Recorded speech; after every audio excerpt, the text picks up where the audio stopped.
지금으로부터 약 10만 년 전, 지구에는 최소 6종의 인간이 살고 있었습니다. 그 중에 호모사피엔스는 그저 평범한 동물이었죠.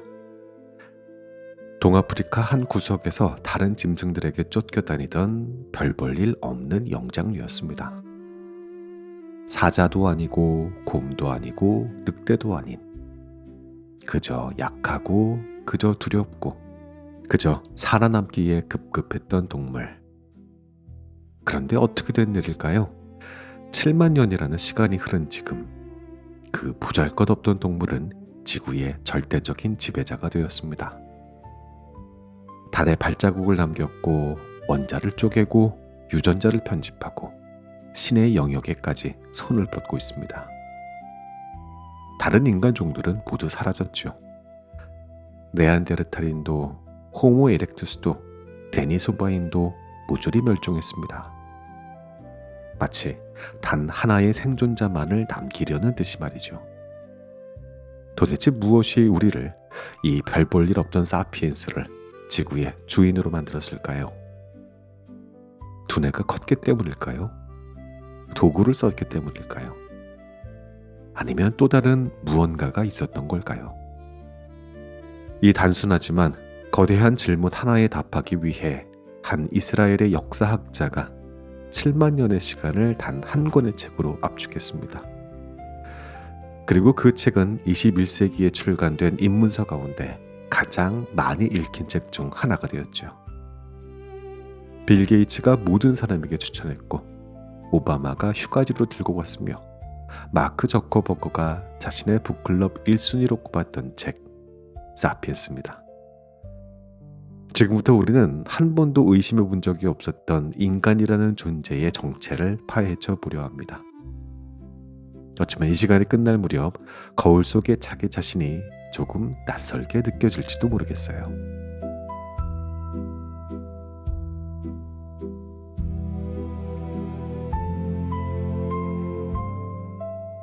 안녕하셨습니까? 책 읽는 자작입니다. 제 책장 한 구석에는 사실 오랫동안 손대지 못했던 책이 한 권 있었습니다. 두께만 봐도 압도되는 그 유명한 책 사피엔스입니다. 분명 큰 마음 먹고 샀던 책인데 사놓고는 한참을 그냥 바라보기만 했어요.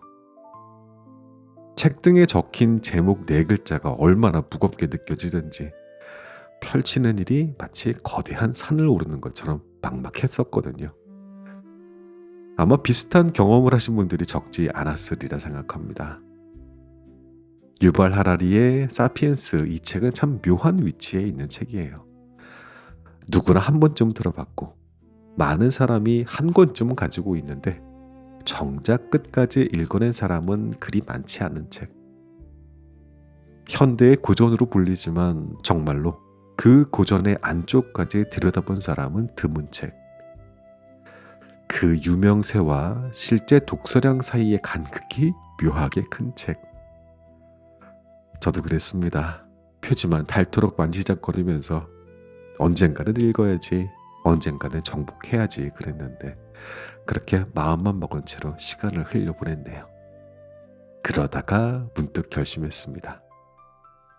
이 두꺼운 사피엔스를 시작으로 유발 하라리의 책들을 천천히 하나씩 읽어나가자.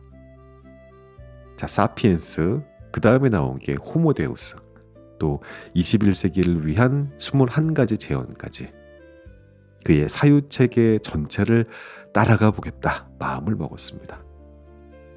그렇게 첫 페이지를 펼치는 순간 저는 알게 됐습니다. 왜 이 책이 그토록 오랫동안 사람들의 책장 한자리를 차지하고 있었는지를 말입니다. 그리고 동시에 왜 그 자리에서 좀처럼 펼쳐지지 않았던 것도 알 것 같았어요. 별로 책이 친절하지 않거든요. 위로 같은 거 없습니다. 우리 인간이라는 사실을 자랑스러워하기를 원하지도 않고 문명의 발전을 찬양하지도 않습니다. 오히려 정반대였어요. 사피엔스가 특별한 이유는 바로 여기에 있습니다.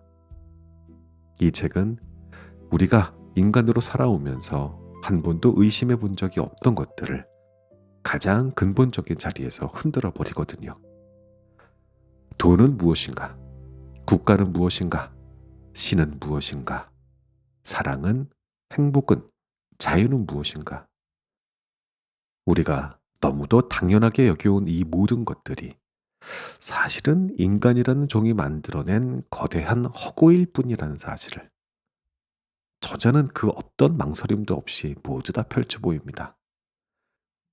읽다가 보면 좀 이상한 기분이 들어요. 분명 인류의 역사를 다루는 책인데 책장을 덮을 때마다 자꾸 내 자신이 들여다보게 되는 거죠.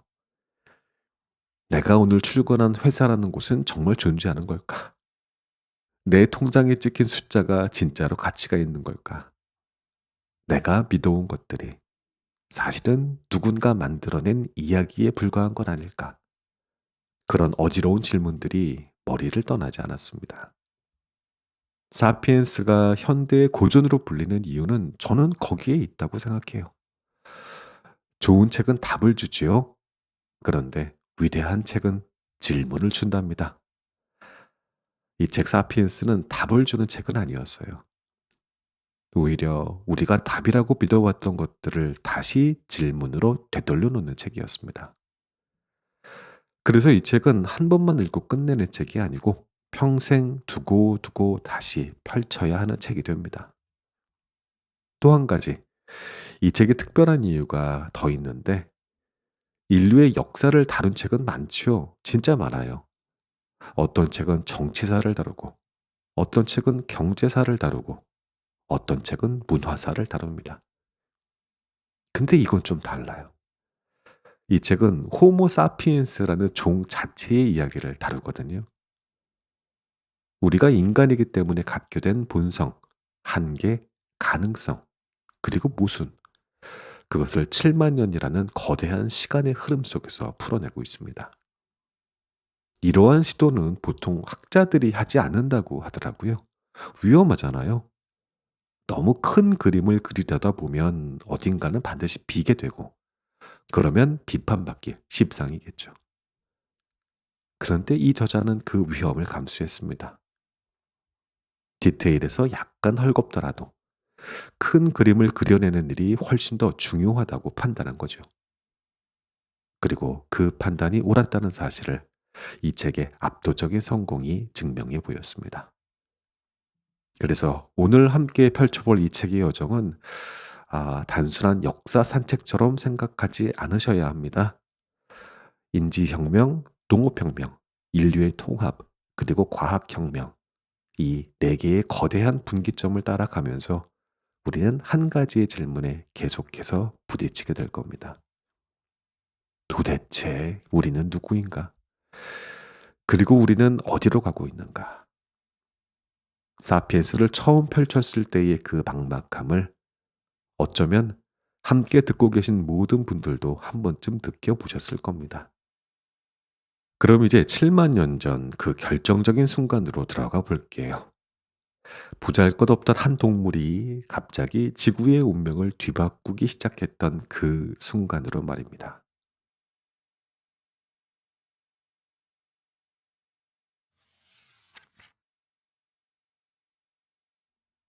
인지혁명. 지금으로부터 약 250만 년 전 동아프리카에서 한 무리의 영장류가 갈라져 나옵니다. 인간 속, 그러니까 호모 속의 시작이었죠. 그런데 흥미로운 사실이 있습니다. 우리는 흔히 인간이라고 하면 호모사피엔스 한 종만을 떠올리지만 사실 지구상에는 여러 종의 인간이 동시에 살았던 시기가 있었습니다. 네안데르탈인이 유럽과 중동에 살고 있었고 호모 에렉투스는 동아시아에서 번성하고 있었으며 인도네시아의 작은 섬에는 호비처럼 키가 작은 호모 플로레시엔스가 있었습니다. 시베리아의 동굴에서는 데니소바인의 흔적이 발견되었고요. 그리고 그 가운데 아프리카 한쪽에 호모 사피엔스가 있었습니다. 여기서 우리는 첫 번째 충격적인 사실과 마주하게 됩니다. 약 7만 년 전까지만 해도 호모사피엔스는 그저 여러 인간종 가운데 하나에 불과했다는 사실이죠. 특별히 잘난 것도 특별히 강한 것도 없었대요. 오히려 네안데르탈인이 우리보다 몸집이 컸고 두뇌 용량도 더 컸죠. 추위에 강했고 사냥 능력도 뛰어났습니다. 객관적으로 보자면 멸종해야 했을 종은 그들이 아니라 오히려 우리였습니다. 그런데 7만 년 전쯤 무언가가 일어나요. 사피엔스의 뇌 안에서 정확히 무엇인지는 아무도 모르는 어떤 변화가 일어난 거죠. 저자는 이것을 인지혁명이라고 부릅니다. 어쩌면 우연한 유전자 돌연변이었을지도 몰라요. 그 변화가 일어난 순간부터 사피엔스는 이전의 자신과는 전혀 다른 존재가 되었습니다. 자, 중요합니다. 새롭게 얻은 능력이 뭐였을까요? 그것은 바로 허구를 말하고 믿는 능력이었습니다. 다시요. 허구를 말하고 믿는 능력. 이 부분에서 책을 처음 읽었을 때 한참 이 페이지에 머물러 있었어요. 도대체 뭔 소린가 해서요. 허구를 말하고 믿는 능력이라니. 그게 대체 무슨 대단한 일이기에 한 종의 운명을 뒤바꿔 놨던 걸까? 동물들도 거짓말 하지 않나요? 원숭이도 가짜 경고음을 내서 다른 원숭이를 속이고 바나나를 차지하잖아요. 그런데 저자가 말하는 여기에서의 허구는 그런 일상적인 거짓말이 아니었습니다. 존재하지 않는 것에 대해 함께 믿는 능력이었어요. 이 차이가 결정적입니다. 생각해보면 정말 그렇습니다. 사자는 다른 사자에게 자, 강 건너에 사자들의 위대한 영혼이 있고 우리가 그 영혼을 위해서 사냥감을 바치면 사후에 천국에 갈 수 있다라고 말할 수 없습니다. 침팬지는 다른 침팬지에게 이 노란 종이 한 장이 바나나 100송이의 가치를 지닌다고 모두가 믿기로 하자라고 제안할 수 없어요. 오직 사피엔스만이 존재하지 않는 것을 마치 존재하는 것처럼 함께 믿을 수 있었습니다. 이 능력이 왜 그토록 강력했을까요? 답은 의외로 단순합니다. 협력입니다. 정확히는 대규모 협력이지요. 침팬지 무리는 보통 20마리에서 50마리 정도로 구성됩니다. 그 이상이 되면 무리가 분열하거든요. 왜냐하면 침팬지는 서로를 개인적으로 알아야만 협력할 수 있기 때문입니다. 누가 누구의 형제고, 누가 누구를 도와줬고, 누가 누구를 배신했는지를 직접 알아야 신뢰가 형성된다는 말이에요. 인간도 마찬가지였습니다. 던바의 수라는 게 있죠. 인간이 안정적으로 관계를 유지할 수 있는 최대치는 약 150명이래요. 그 이상은 뇌가 감당하지 못한답니다. 그런데 사피엔스는 그 한계를 뛰어넘는 방법을 찾아냅니다. 어떻게요? 모르는 사람과도 협력할 수 있는 방법. 그것이 바로 공통의 허구를 믿는 일이었대요. 한번 상상해 보겠습니다. 똑같이 100명의 사피엔스 부족과 100명의 네안데르탈인 부족이 마주쳤다고요. 네안데르탈인은 100명이 각자의 본능과 감정에 따라 움직입니다. 그런데 사피엔스 100명은 그들 모두가 공유하는 어떤 이야기 아래 하나로 움직입니다. 우리의 조상은 위대한 사자였고, 우리는 이 땅을 차지할 운명이라는 이야기. 혹은 우리의 신은 적을 무찌르라 명하셨다는 이야기. 그 결과는 명백했지요. 사피엔스는 이겼고 네안데르탈인은 사라졌습니다. 이게 단지 옛날 이야기뿐일까요? 그렇지 않습니다. 우리는 지금 이 순간에도 이 마법을 쓰고 있거든요. 여러분이 매일 출근하는 회사를 한번 떠올려 보세요. 그 회사는 어디에 있나요? 건물에 있나요? 아닙니다. 건물은 그저 콘크리트와 유리일 뿐입니다. 그럼 직원들에게 있나요? 그것도 아니죠. 직원들이 모두 그만둬도 회사는 사라지지 않습니다. 그렇다면 회사는 도대체 어디에 있습니까? 답은 하나입니다. 회사는 우리 모두의 머릿속에 있었습니다. 사람들이 그 회사가 존재한다고 믿기 때문에 존재하는 거죠. 법인이라는 말 그 자체가 이미 답을 담고 있습니다. 법으로 만든 사람. 실제로 존재하지 않지만 우리가 존재한다고 약속한 사람. 돈도 마찬가지입니다. 만 원짜리 한 장은 그저 종이 쪼가리에 불과하잖아요. 종이의 원가는 100원도 되지 않아요. 그런데 우리는 그 종이 한 장으로 점심을 사 먹고 택시를 타고 책을 삽니다. 왜요? 우리 모두가 그 종이의 가치를 함께 믿기로 했기 때문이에요.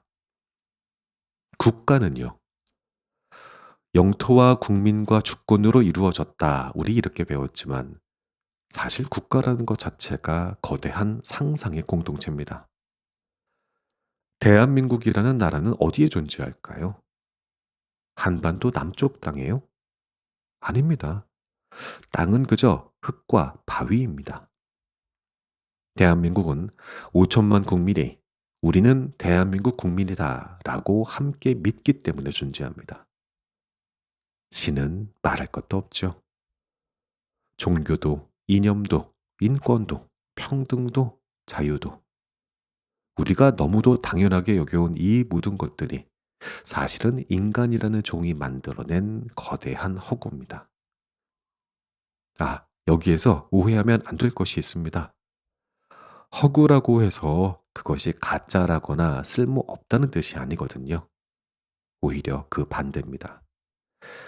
이 허구들이야말로 인류가 가진 가장 강력한 무기였습니다.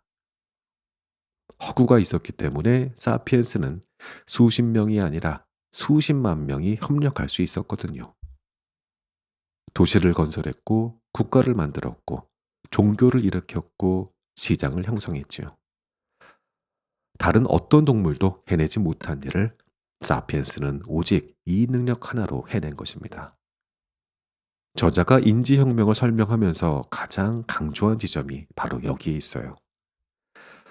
우리는 흔히 사피엔스가 똑똑해서 도구를 잘 써서 두뇌가 커서 성공했다고 생각하거든요. 그런데 그건 정답이 아니었습니다. 네안데르탈인은 우리보다 머리도 더 컸고 도구도 잘 만들었고 개별 능력으로 따지자면 우리보다 우월했다고 해요.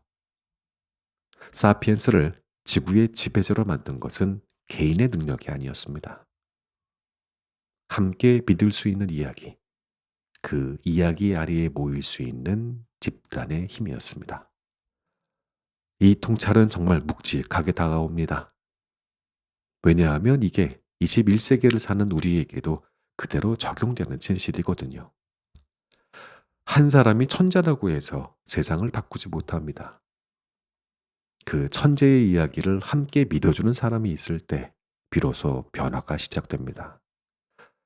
스티브 잡스가 위대했던 건 그가 똑똑해서가 아니라 사람들이 그가 만든 애플이라는 이야기를 함께 믿었기 때문이거든요. 일론 머스크도 마크 저커버그도 마찬가지였습니다. 인지혁명이 우리에게 남긴 가장 중요한 유산은 그래서 단순한 진화의 한 단계가 아닙니다.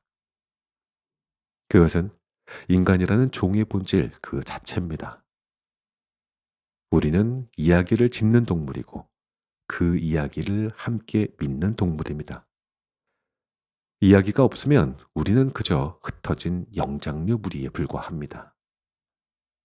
이야기가 있을 때 우리는 비로소 인류가 됩니다. 그렇게 7만 년 전 호모사피엔스는 이야기를 짓기 시작했습니다. 그리고 그 이야기는 지구를 뒤덮었어요. 사피엔스가 가는 곳마다 다른 인간종들은 사라졌고 거대한 동물들도 자취를 감췄지요. 호주에 도착하자 거대한 캥거루와 디프로토돈이 사라졌고, 아메리카 대륙에 도착하자 매머드와 검치 호랑이가 멸종됐습니다.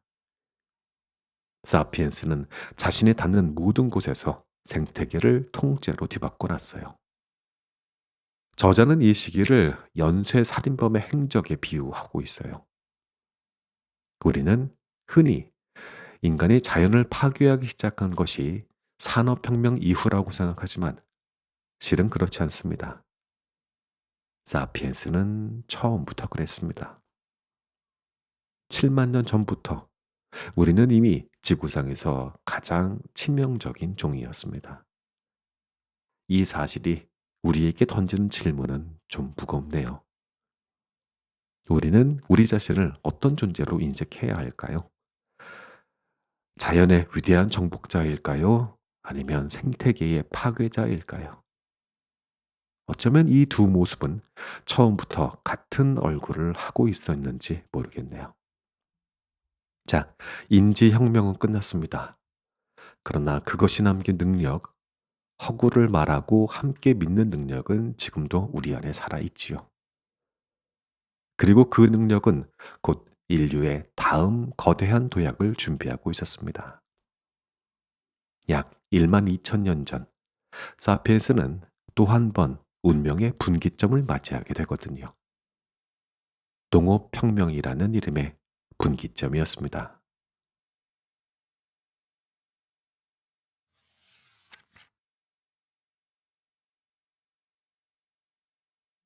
농업혁명. 저자가 이 책에서 가장 도발적으로 던지는 명제 가운데 하나가 농업혁명에 관한 이야기였어요. 아주 재밌습니다. 그는 농업혁명을 두고 이렇게 표현해요. 역사상 최대의 사기. 처음 이 문장 읽었을 때 충격을 저는 지금도 잊지 못합니다. 우리가 학교에서 배운 농업혁명은 늘 인류 문명의 위대한 도약이었단 말이죠. 떠돌아다니던 수렵 채집인들이 한 곳에 정착해 농사를 짓기 시작하면서 풍요로워졌고 인구가 늘었고 문명이 시작되었다고요. 농업은 진보의 상징이었습니다. 그런데 이 책은 그 관점을 통째로 뒤집어 버립니다. 농업혁명은 인류 전체에게는 분명 큰 성공이었는데 개개인의 삶에는 오히려 재앙에 가까운 일이었다고 말이죠. 조금 자세히 들여다봅니다. 수렵 채집인의 삶은 우리가 상상한 것과 많이 달랐습니다. 우리는 흔히 그들이 늘 굶주렸고 늘 위험에 노출된 비참한 삶을 살았다고 생각한단 말이죠. 그런데 인류학자의 연구는 정반대를 말합니다. 수렵 채집일은 하루에 약 3시간에서 6시간 정도만 일을 했습니다. 나머지 시간은 휴식이거나 잡담이거나 놀이였죠. 다양한 식물과 동물을 먹었기 때문에 영양 상태도 좋았대요. 키도 컸고 골격도 단단했고 치아도 건강했습니다. 한 가지 식량에만 의존하지 않았기 때문에 흉작이 와도 굶어 죽을 일은 거의 없었고요. 그런데 농업이 시작되면서 모든 것이 바뀝니다. 밀 한 가지에 모든 것을 거는 삶이 시작됐죠. 새벽부터 밤까지 허리를 굽혀 잡초를 뽑고 물을 길어 나르고 돌을 골라내야 했습니다. 인간의 몸은 곡식을 재배하기에 적합하게 진화한 몸이 아니었거든요. 오랜 시간 허리를 굽히고 무거운 것을 들어 나르고 반복적인 동작을 해야 하는 일은 인간의 척추와 관절에 끔찍한 부담을 줬답니다. 농업 시작 이후의 사피엔스의 골격을 조사해 보면 디스크 손상, 관절염, 탈장 같은 흔적이 폭발적으로 늘어났대요. 중요한 건 식단이 빈약해졌다는 겁니다. 밀, 쌀, 옥수수 같은 단일 작물에 의존하게 되면서 영양 불균형이 심해졌습니다. 키는 줄었고 치아는 망가졌으며 면역력은 약해졌습니다. 게다가 사람과 가축이 한 곳에 모여 살게 되면서 인류 역사상 한 번도 없었던 새로운 종류의 재앙이 시작됐어요. 전염병입니다. 천연두, 홍역, 결핵, 인플루엔자. 이 모든 것이 가축에서 인간으로 옮겨온 것이거든요. 여기서 그치지 않습니다. 농업은 사회의 구조를 바꿔놨습니다. 수렵 채집 사회에는 사실상 빈부격차가 거의 없었죠. 채집한 것은 즉시 먹어야 했기 때문에 쌓아둘 곳이 별로 없었거든요. 그런데 농업이 시작되면서 곡식을 창고에 저장할 수 있게 되고 그 순간 부의 축적이 가능해집니다. 그리고 부의 축적은 곧 권력의 집중을 의미했습니다. 곡식을 가진 자와 못 가진 자가 나뉘었고 그것을 지키기 위한 군대가 만들어졌고 군대를 부리는 왕과 귀족이 등장했습니다. 노예제와 가부장제도 이 시기에 본격적으로 자리를 잡습니다. 자, 요약을 하자면 농업혁명 이후에 인간은 더 많이 일했고 더 못 먹었고 더 자주 아팠고 더 많이 죽었으며 중요한 것은 더 불평등한 사회에서 살게 되었다는 겁니다. 그렇다면 도대체 왜 사피엔스는 농업을 시작한 걸까요? 왜 이 비참한 길로 스스로 걸어 들어간 걸까요? 저자가 제시하는 답은 참으로 명쾌했습니다. 인간이 밀과 쌀을 길들인 것이 아니라 밀과 쌀이 인간을 길들였다는 답이죠. 밀과 쌀의 입장에서 한번 생각해 봅시다. 1만 2천 년 전 밀은 그저 중동 지역의 흔한 야생풀 가운데 하나였습니다. 그런데 지금은 어떤가요? 전 세계 모든 대륙에서 재배되는 지구상에서 가장 성공한 식물 가운데 하나가 됐습니다. 인간은 밀을 위해 숲을 베고 돌을 골라내고 물을 끌어오고 잡초를 뽑고 해충을 쫓아냅니다. 밀이 잘 자랄 수 있도록 모든 환경을 인간이 직접 만들어 바칩니다. 종의 성공이라는 관점에서 보자면 사피엔스가 밀을 길들인 것이 아니라 밀이 사피엔스를 길들인 셈입니다. 사피엔스는 밀에 충성스러운 종이 되어버렸지요. 여기에서 저자는 핵심적인 통찰 하나를 던지는데요. 진화의 성공과 개체의 행복은 별개의 문제다. 종으로서의 사피엔스는 농업혁명 덕분에 폭발적으로 번성했습니다. 인구가 늘었고 영토가 확장됐으며 문명이 일어났죠. 그러나 그 안에서 살아가는 한 명 한 명의 개인은 어땠을까요? 더 행복했을까요? 답은 분명합니다. 아니었습니다. 이 통찰은 단순한 옛날 얘기라고 치부하기엔 좀 부족함이 있습니다. 우리는 지금도 똑같은 함정에 빠져 있거든요. 스마트폰 생각해 볼까요? 처음 스마트폰이 등장했을 때 우리는 이것이 우리의 삶을 얼마나 편리하게 만들어줄지 기대에 부풀었어요. 어디에서든 정보를 검색할 수 있었고, 어디서든 사람들과 연결될 수 있었고, 어디서든 일을 처리할 수 있는 시대. 분명 그렇게 되긴 했습니다. 그런데 우리는 더 행복해졌나요? 더 여유로워졌나요?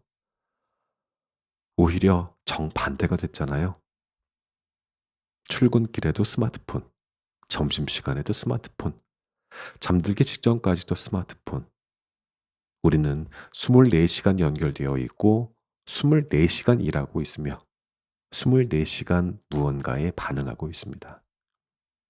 스마트폰은 우리를 자유롭게 해준 게 아니라 새로운 형태의 사슬로 채워준 셈이었죠. 이메일은 어때요? 이메일이 처음 나왔을 때 사람들은 환호했습니다. 우편으로 며칠씩 걸리던 일이 이제 몇 초 만에 끝난다고요. 그런데 결과는요? 일이 줄어든 게 아니라 처리해야 될 메시지가 100배로 늘어났습니다. 옛날에는 하루에 편지 한 통 쓰면 됐던 일을 이제는 하루에 매일 200통을 처리해야 합니다. 이게 진보일까요? 뭐 어떤 의미에서는 그렇고 어떤 의미에서는 전혀 그렇지 않습니다. 농업혁명의 본질적인 교훈이 바로 여기에 있어요. 인간은 끊임없이 더 나은 삶을 추구하지만 그 추구의 결과로 얻은 새로운 환경에 적응하느라 결국 더 많은 부담을 짊어지게 된다는 것. 사피엔스는 더 편하게 살기 위해 농사를 시작했지만 결국 죽도록 일하게 됐습니다. 우리는 더 자유롭게 살기 위해 기술을 발전시켰지만 결국 그 기술의 노예가 되어가고 있어요. 저자는 이러한 현상을 두고 사치의 함정이라는 표현을 썼어요. 한번 새로운 사치품에 익숙해지면 우리는 그것 없이는 살 수 없게 되거든요. 그리고 그 사치품을 유지하기 위해서 더 많은 노동을 감수합니다. 농경민들이 밀을 포기할 수 없었듯이 우리도 스마트폰을 포기할 수 없어요. 자동차를 포기할 수 없고 에어컨을 포기할 수 없고 인터넷을 포기할 수 없죠. 그런데 잠깐 멈춰서 물어봐야겠죠? 이 모든 것을 얻은 우리는 1만 년 전에 수렵 채집인보다 정말로 더 행복한가, 더 평온한가, 더 충만한가? 쉽게 답할 수 없는 질문입니다. 어떤 면에서는 분명 그렇습니다. 우리는 더 오래 살고 영아 사망률은 극적으로 낮아졌고 굶어 죽는 일도 거의 없죠. 의학은 발전했고 교육은 보편화됐고 인권은 신장됐습니다. 그러나 또 다른 면에서는 우리는 1만 년 전 그 어떤 인간도 겪지 않았던 새로운 종류의 고통 속에서 살고 있다는 것도 인정해야 됩니다. 우울증, 번아웃, 만성불안, 외로움, 의미상실. 이것들은 모두 농업 이후의 인간이 짊어진 새로운 짐입니다. 농업혁명은 그래서 단순한 기술 변화가 아니라고 해요. 그것은 인간이 자기 자신과 맺는 관계, 자연과 맺는 관계, 그리고 미래와 맺는 관계 전체를 근본적으로 바꿔놓은 사건이었습니다. 특히 미래와의 관계가 그렇습니다. 수렵채제비는 오늘을 살았습니다. 오늘 잡은 것을 오늘 먹고 오늘의 기쁨을 오늘 누렸죠. 그런데 농경민은 다릅니다. 봄에 씨를 뿌리고 여름에 가꾸고 가을에 거두기 위해 1년 내내 계획을 세웁니다. 흉작이 들 수 있으니 곡식을 저장해야 하고 도둑이 들 수 있으니 담을 쌓아야 하고 가뭄이 올 수 있으니 우물을 파둬야 합니다. 인간은 처음으로 미래에 대한 걱정 속에 살게 된 거죠. 그리고 그 걱정은 지금까지도 우리를 떠나지 않습니다. 직장에서의 미래, 노후의 미래, 자녀의 미래, 건강의 미래. 우리는 미래를 위해 오늘을 저당 잡힌 채 살아가고 있어요. 농업혁명이 우리에게 가르쳐 주는 것은 그래서 단순한 옛날 이야기가 아닙니다. 그것은 우리가 지금도 빠져 있는 거대한 패턴의 시작이었습니다. 더 많은 것을 가지기 위해 더 많이 일하고, 더 안전해지기 위해 더 많이 걱정하고, 더 풍요로워지기 위해 더 불평등해지는 패턴. 우리는 1만 2천 년 전부터 그 길을 걷기 시작했고, 지금도 그 길에 어디쯤을 지나고 있어요. 그렇게 농업이 자리를 잡으면서 인류는 이제 한 단계 더 거대한 도약을 준비합니다. 흩어져 있던 작은 마을들이 점점 도시가 되고, 도시는 왕국이 되고, 왕국은 제국이 되어 갑니다. 그리고 그 거대한 통합의 과정에서 사피엔스는 또 다른 세 가지의 보편적인 질서를 발명해냅니다. 화폐, 제국, 그리고 종교라는 세 가지 질서를 말입니다.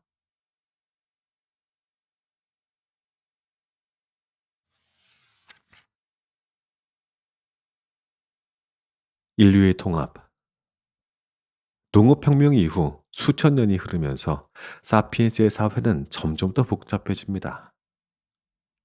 작은 마을이 도시가 되고 도시 국가가 만들어지고 그 도시 국가들이 합쳐서 제국이 됐죠. 기원전 3000년경 메소포타미아의 수메르 도시들이 그 시작이었고 이집트 왕국, 인더스 문명, 황하 문명이 뒤를 이었습니다. 그러다 마침내 페르시아 제국, 알렉산드로스 제국, 로마 제국, 한 제국 같은 거대한 통합체가 등장합니다. 저자는 이렇게 거대한 인류의 통합을 이끈 세 가지 보편적인 질서가 있다고 말해요. 그것은 바로 화폐, 제국, 그리고 종교입니다. 이 셋은 각기 다른 방식으로 인류를 하나로 묶어왔습니다. 먼저 화폐 이야기부터 시작해 봅니다. 화폐는 인류 역사상 가장 위대한 발명품 중 하나입니다. 그런데 동시에 인류 역사상 가장 신비로운 발명품이기도 해요. 왜냐하면 화폐는 본질적으로 그 자체로는 아무런 가치가 없거든요. 금화? 금은 먹을 수도 없고 입을 수도 없고 그것으로 집을 지을 수도 없습니다. 지폐? 그저 종이일 뿐이죠. 신용카드? 플라스틱 조각이잖아요. 비트코인? 그건 심지어 만질 수도 없는 디지털 신호일 뿐입니다. 그런데 우리는 이 모든 것을 가지고 빵을 사고 옷을 사고 집을 삽니다. 어떻게 가능한 일일까요? 답은 인지혁명에서 이미 나왔습니다. 우리 모두가 그 종이에, 그 금속에, 그 디지털 신호의 가치를 함께 믿기로 했기 때문입니다.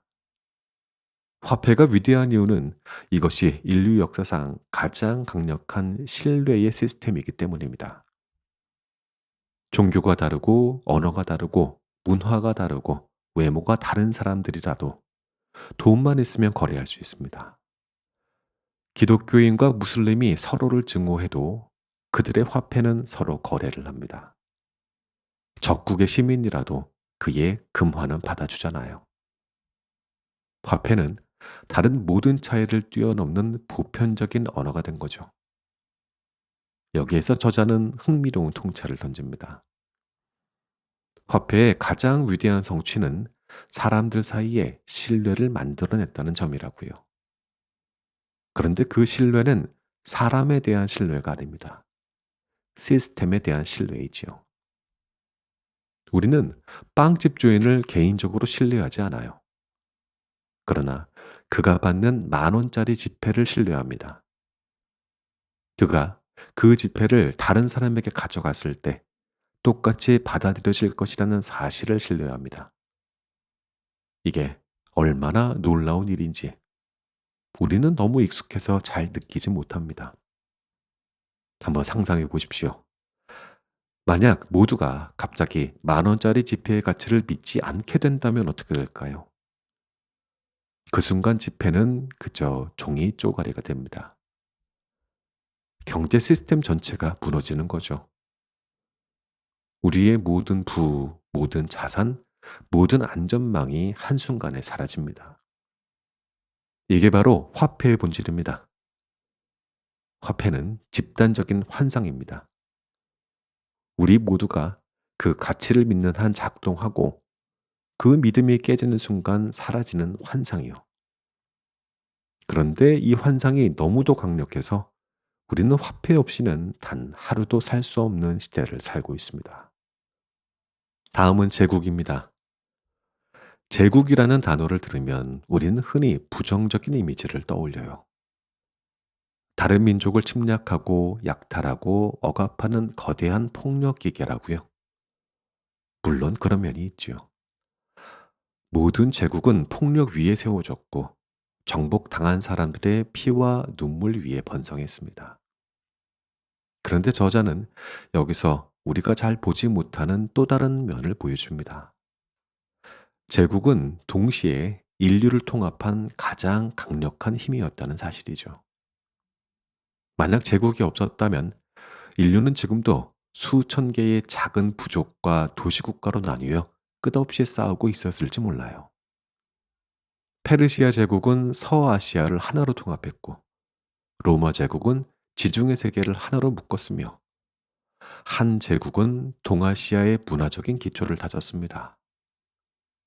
영국 제국은 좋든 싫든 영어라는 보편 언어를 세계에 퍼뜨렸잖아요. 제국은 단순히 영토를 통합한 것이 아닙니다. 사람들을 통합했습니다. 다양한 부족, 다양한 종교, 다양한 언어를 가진 사람들을 하나의 시스템 안에 모았죠. 도로를 깔았고, 화폐를 통일했고, 법을 표준화했으며 도량형을 정비했습니다.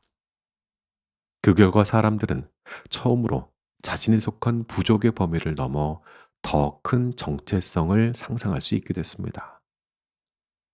나는 페르시아 사람이다. 나는 로마인이다. 나는 한 나라 사람이다. 흥미로운 사실 하나가 있습니다. 정복자들이 제국을 만들 때 처음에는 자기 민족의 우월성을 주장합니다. 우리가 너희보다 위대하기에 너희를 다스린다고요. 그러나 시간이 흐르면 그 논리는 슬그머니 바뀝니다. 우리는 너희를 위해 다스린다. 우리는 모든 인류를 위해 다스린다. 그래서 모든 제국은 결국 보편적인 가치를 표방하게 됩니다. 평화, 정의, 문명, 진보 같은 가치들을 말입니다. 물론 이건 정복을 정당화하는 이데올로기에 불과하다는 비판도 가능합니다. 그런데 저자가 지적하는 흥미로운 지점은 그 이데올로기조차 어느 순간 진심이 된다는 사실이에요. 제국의 지배계급은 점차 자신들이 정말로 보편적인 가치를 위해 일한다고 믿게 됩니다. 그리고 그 믿음이 또 다른 인류의 통합의 동력이 되고요. 세 번째 통합의 힘은 바로 종교입니다. 종교라는 단어를 들으면 사람들은 흔히 신을 믿는 어떤 체계를 떠올립니다. 그런데 저자가 말하는 종교의 정의는 훨씬 더 넓어요. 그는 종교를 초인간적인 질서에 대한 믿음 위에 세워진 인간의 규범과 가치 체계라고 정의했어요. 이 정의에 따르면 우리가 흔히 종교라고 부르지 않는 것들도 종교가 될 수 있거든요. 자본주의, 공산주의, 자유주의, 민족주의, 인본주의. 이 모든 것이 사실은 종교의 일종이라는 거죠. 왜 그럴까요? 이 모든 사상은 인간이 발견한 것이 아니라 만들어낸 것입니다. 그런데 우리는 그것을 마치 자연 법칙처럼, 마치 절대 진리처럼 믿습니다. 자유는 좋은 것이다. 평등은 옳은 것이다. 인권은 보편적이다. 이 모든 명제는 사실 증명할 수 없습니다. 어디에도 자유, 평등, 인권이 객관적인 실체로 존재하지 않잖아요. 그것은 모두 사피엔스가 함께 믿기로 한 상상의 질서입니다. 저자는 특히 자본주의를 새로운 종교의 형태로 분석합니다. 자본주의는 단순한 경제체제가 아니라 하나의 신앙이라고요. 자본주의의 핵심 교리는 성장은 항상 옳다잖아요. 경제는 계속 성장해야 하고, 기업은 계속 확장해야 하고, 시장은 계속 커져야 합니다. 그렇지 않으면 모든 것이 무너진다는 두려움. 그 두려움 위에 자본주의의 세계가 서 있습니다. 그런데 한번 생각해 보십시오. 정말로 성장이 무한히 가능할까요? 지구는 유한하잖아요. 자원도 유한합니다. 그런데 우리는 무한한 성장을 신앙처럼 믿습니다. 이것이 종교가 아니면 무엇이겠습니까? 저자가 종교를 이렇게 넓게 정의하는 데에는 이유가 있습니다. 우리가 흔히 나는 종교가 없다라고 말할 때 사실 우리는 다른 종교를 믿고 있는 경우가 많거든요. 신을 믿지 않는다고 하면서 시장에 보이지 않는 손을 믿습니다. 영혼을 믿지 않는다고 하면서 자유와 인권이라는 신성한 가치를 믿습니다. 우리는 종교에서 벗어난 것이 아니라 단지 다른 종류의 종교로 옮겨간 것인지도 몰라요. 화폐, 제국, 종교. 이 세 가지가 합쳐져서 인류는 점점 하나로 묶여갑니다. 17세기, 18세기를 지나면서 세계는 본격적으로 글로벌화 되기 시작해요. 유럽인들이 신대륙을 발견하고 항로를 개척하고 식민지를 건설하면서 처음으로 지구상의 거의 모든 인류가 하나의 시스템 안에 들어오게 됩니다. 이 시점에서 인류는 또 하나의 거대한 변화를 맞이합니다. 바로 과학혁명입니다. 그리고 이 과학혁명은 이전의 어떤 혁명과도 비교할 수 없는 폭발력을 지니고 있었어요. 왜냐하면 과학혁명은 인류가 처음으로 무지를 인정한 혁명이었거든요. 이 부분이 정말 매혹적이었습니다. 저자가 던지는 통찰 하나가 이 모든 흐름을 단번에 꿰뚫어 버립니다. 사피엔스의 운명을 가른 가장 중요한 인식의 전환은 바로 우리는 모른다는 사실을 인정한 순간이었죠.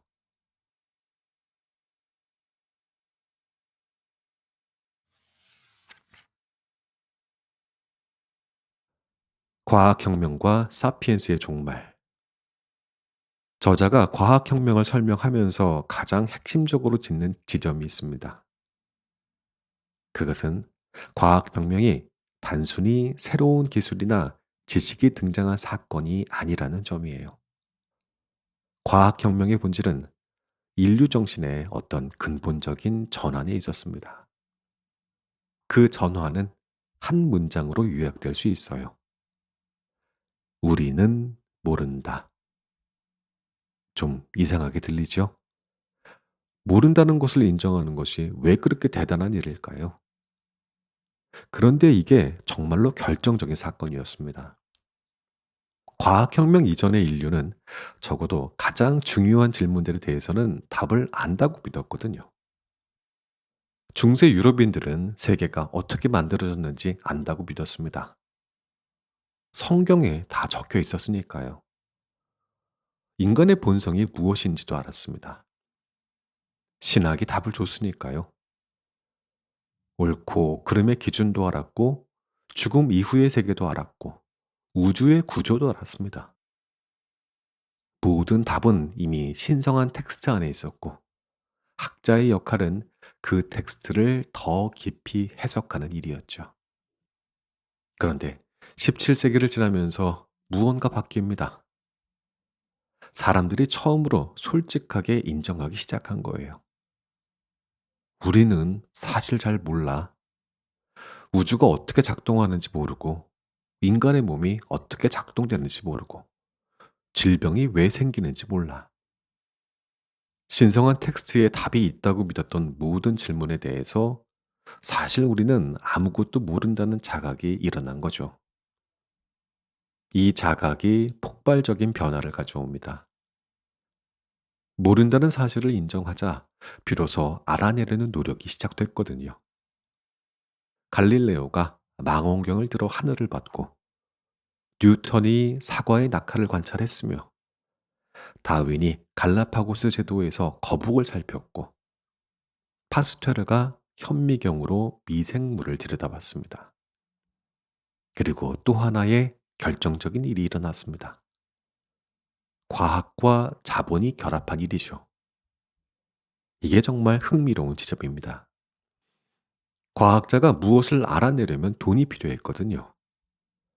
실험 장비도 사야 하고 조수도 고용해야 되고 탐험도 떠나야 합니다. 그런데 누가 이 돈을 댈까요? 처음에는 왕실이나 귀족이었습니다. 그런데 그들은 한계가 있었죠. 자기 호기심이 닿는 곳까지만 후원을 했거든요. 그러다가 17세기 이후 새로운 후원자가 등장합니다. 자본가들입니다. 그런데 자본가들은 호기심으로 과학을 후원하지는 않았어요. 이익을 위해 합니다. 그리고 이 단순한 변화가 모든 것을 바꿔놨습니다. 자본가들은 과학자들에게 묻기 시작했습니다. 더 빨리 가는 배를 만들 수 있나요? 더 강한 무기를 만들 수 있나요? 더 많은 작물을 수확할 수 있을까요? 더 효율적으로 사람을 일하게 할 수 있어요? 그리고 과학자들은 답을 찾아냈습니다. 증기기관을 만들었고, 철도를 깔았고, 전기를 발명했고, 백신을 개발했고, 컴퓨터를 만들어내죠. 저자가 강조하는 지점이 바로 여기입니다. 과학혁명은 단순한 지식의 혁명이 아니었습니다. 그것은 과학과 자본과 제국이 결합한 거대한 시스템의 등장이었습니다. 유럽 제국주의가 그토록 폭발적으로 팽창할 수 있었던 것도, 자본주의가 그토록 빠르게 세계를 장악할 수 있었던 것도 모두 이 시스템 덕분이었거든요. 그리고 이 시스템은 인류 역사상 처음으로 한 가지 약속을 제시합니다. 성장은 무한히 가능하다. 이전의 모든 사회는 자원이 한정되어 있다고 믿었습니다. 한 사람이 더 가지려면 다른 사람이 덜 가져야 한다. 이런 생각이었죠. 그런데 자본주의는 다른 그림을 그렸습니다. 파이 자체를 키우면 된다고. 미래에는 더 큰 파이가 있으니 지금 빌려서 투자하면 된다고. 이게 바로 신용입니다. 미래의 부를 현재에 끌어와 쓰는 시스템이지요. 이 시스템 위에서 지난 200년간 인류는 폭주합니다. 인구는 10억에서 80억으로 늘었고 평균 수명은 2배 가까이 길어졌으며 굶주림은 거의 사라졌고 문맹은 극적으로 줄었습니다. 그러나 동시에 우리는 지구를 파괴하기 시작했어요. 빙하가 녹고 종이 멸종하며 바다가 산성화되고 대기가 데워지고 있습니다. 이 거대한 폭주의 끝에서 저자는 가장 무거운 질문을 던집니다. 우리는 지금 어디로 가고 있는가? 저자의 답은 단호합니다. 우리는 호모사피엔스의 마지막 시대를 살고 있다고요. 이게 무슨 뜻일까요? 인류가 멸종한다는 뜻일까요? 그게 아닙니다. 더 충격적인 이야기입니다. 호모사피엔스라는 종 자체가 다른 무언가로 바뀌고 있다는 뜻이거든요. 저자는 이 변화를 길가메시 프로젝트라고 부릅니다. 길가메시는 고대 메소포타미아 신화의 영웅인데 죽음을 극복하려고 영혼을 찾아 헤맸죠. 그런데 그는 실패했습니다. 그러나 현대의 사피엔스는 다릅니다. 우리는 진심으로 그리고 가시적인 수준에서 죽음을 극복하려고 하고 있어요. 유전공학이 발달하고 있습니다. 인간의 DNA를 편집해서 질병을 제거하고 능력을 향상시킬 수 있는 시대가 다가오고 있어요. 인공지능은 인간의 지능을 따라잡고 있고 어쩌면 이미 추월했습니다. 뇌과학은 인식의 비밀에 다가가고 있으며 인간의 정신을 디지털화하려는 시도까지 일어나고 있죠. 사이보그 기술, 인공장기, 줄기세포, 나노기술, 이 모든 것이 합쳐지면 우리가 알던 인간의 정의 자체가 무너집니다. 저자는 이 새로운 존재를 호모데우스, 즉 신이 된 인간이라고 부릅니다. 그리고 그 호모데우스의 시대가 멀지 않았다고 말해요. 어쩌면 100년, 어쩌면 200년 안에 우리는 호모사피엔스의 마지막 세대일지도 몰라요. 이 전망 앞에서 우리는 어떤 자세를 취해야 될까요? 환호해야 될까요? 두려워해야 할까요? 저자는 어느 쪽으로도 결론을 내리지 않았습니다. 다만 한 가지를 묻습니다. 우리는 우리가 무엇을 원하는지 알고 있는가? 이 질문이 묵직합니다. 우리는 더 빨라지길 원했고, 더 강해지길 원했고, 더 똑똑해지기를 원했고, 더 오래 살길 원합니다. 그래서 그 방향으로 달려왔어요. 그런데 정작 그래서 더 행복해지길 원했는가? 더 평온해지길 원했는가? 더 의미 있는 삶을 원했는가? 우리는 그 질문에는 답을 한 적이 없습니다. 그저 더 많은 능력을 향해 달려왔을 뿐이거든요. 저자가 책의 마지막 문장에 가까운 곳에서 던지는 한마디가 있는데요. 우리는 그 어느 때보다 강력해졌지만 그 힘으로 무엇을 해야 할지는 알지 못한다. 어쩌면 이것이 사피엔스라는 이 책 전체를 관통하는 가장 무거운 통찰일지도 모르겠습니다. 7만 년 전 인지혁명에서 시작된 우리의 여정은 신의 자리에 다가가는 데까지 왔습니다. 그러나 우리는 그 신의 자리에서 무엇을 할지 모르겠어요. 그냥 더 높이, 더 멀리, 더 빨리 가려고만 할 뿐이죠. 이게 정말 호모사피엔스의 마지막 모습일까요? 아니면 새로운 시작일까요? 답은 우리 자신에게 달려 있습니다.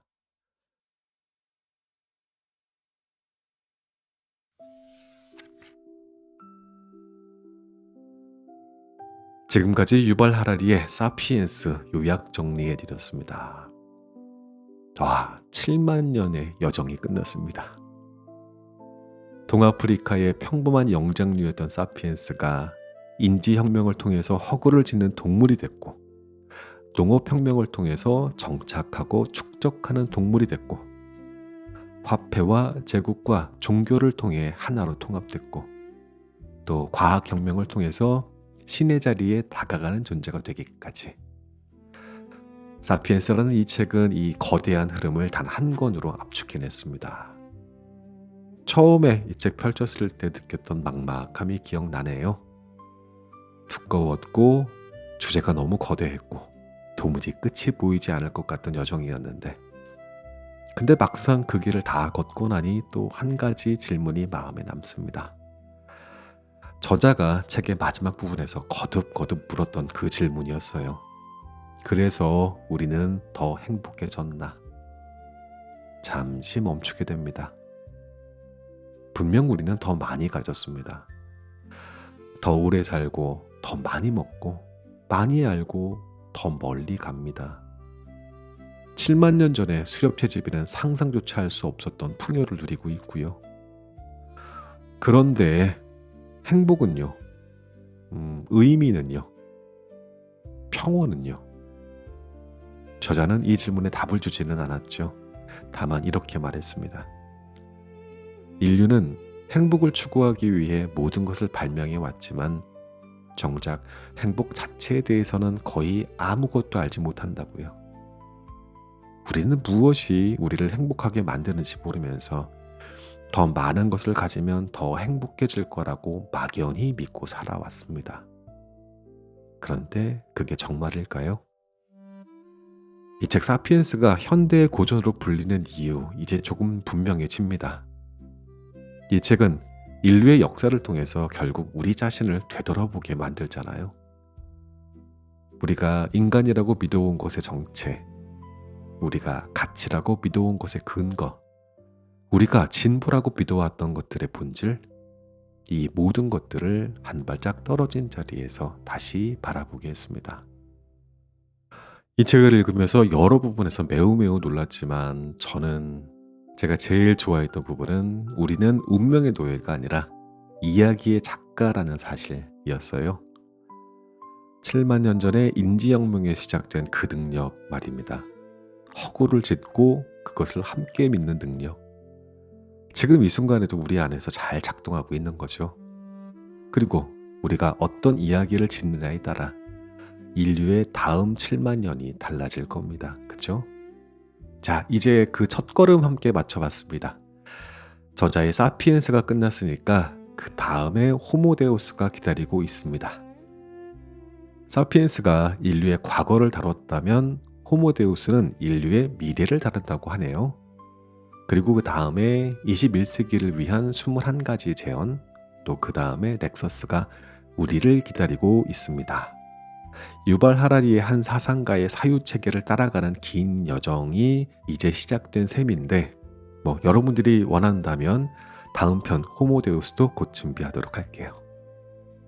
긴 시간 함께 해주셔서 감사합니다. 지금까지 유발 하라리의 사피엔스였습니다.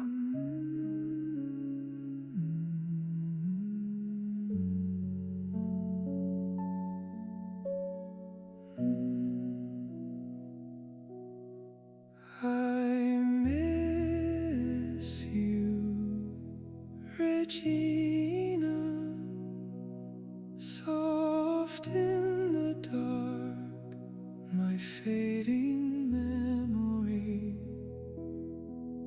You were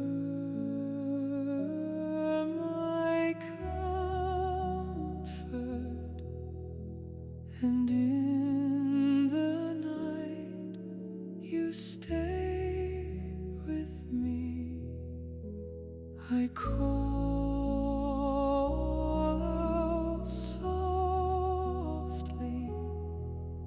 like someone lost who cannot sleep. Each breath is trembling, humming your name so quietly. Here in this valley of broken dreams, I miss you, Regina, soft in the dark, my fading memory. You were my comfort, and in the night you stay with me.